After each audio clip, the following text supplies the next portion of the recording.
Now, as the world is standing behind India, there are protests that are erupting globally, condemning Pakistani-backed terrorism and honouring the lives of those that have been lost. World leaders are backing India's stance against this fight in terrorism. Take a look at this detailed report.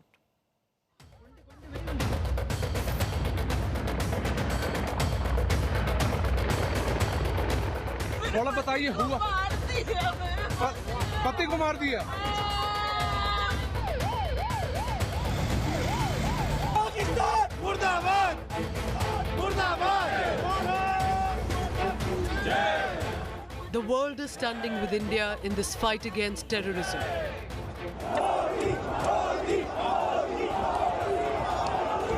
In response to the terror carnage in Kashmir rallies Pahalgam, global communities led by the Indian diaspora are hosting candlelight vigils and protests to pay tribute to the victims.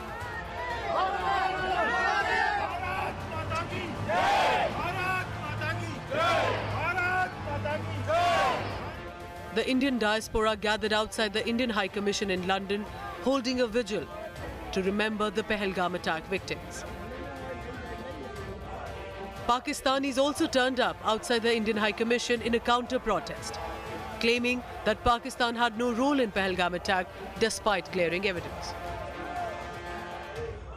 That is the support shown by vehicles that are passing by, and these are on the other side, and it seems that the distance is quite a bit, so there won't be hopefully any confrontation or escalation, and they would be kept separate from each other. The Pakistani origin people who have turned up outside the Indian High Commission saying that they should be blamed for the Pahalgam attack. We want to send a message that we are here for peace.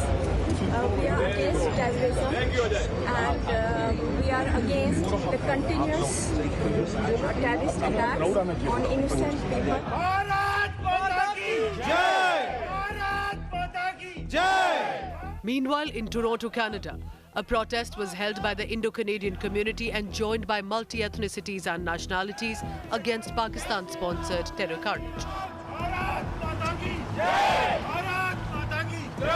People from the Baloch community, all different communities coming together to say, you know, we stand with the victims of the terrorist attack, not the perpetrator, because Kashmiri Hindus have faced, 7 genocides in their history, going as most recently as 1990, and if we don't stand up and if the world doesn't take a strong position, they could face an 8th. Also, India's Daudi Bahura community in New York's Queens came together to offer a heartfelt tribute to the victims of the terror attack. Global leaders are pledging their support to India in this fight against terrorism, proving to be a turning point. In the latest, FBI Director Kash Patel has condemned the terror attack and assured India of continued USA support. This comes after Tulsi Gabbard, the Director of National Intelligence in America, said that USA stands in solidarity with India. US President Donald Trump had called up Prime Minister Narendra Modi and has already condemned the attack, calling it a bad one. Although he also expressed confidence that both countries will eventually iron out their differences. Very close to India and I'm very close to Pakistan, as you know, and they've had that fight for 1,000 years in Kashmir. Kashmir's been going on for 1,000 years, probably longer than that. And it was a bad one yesterday, though. That was a bad one. Iranian President Masood Peshkin expressed deep sorrow over the attack and emphasized Iran's solidarity with India. With Lavina Tandon from London, Bureau Report, India Today.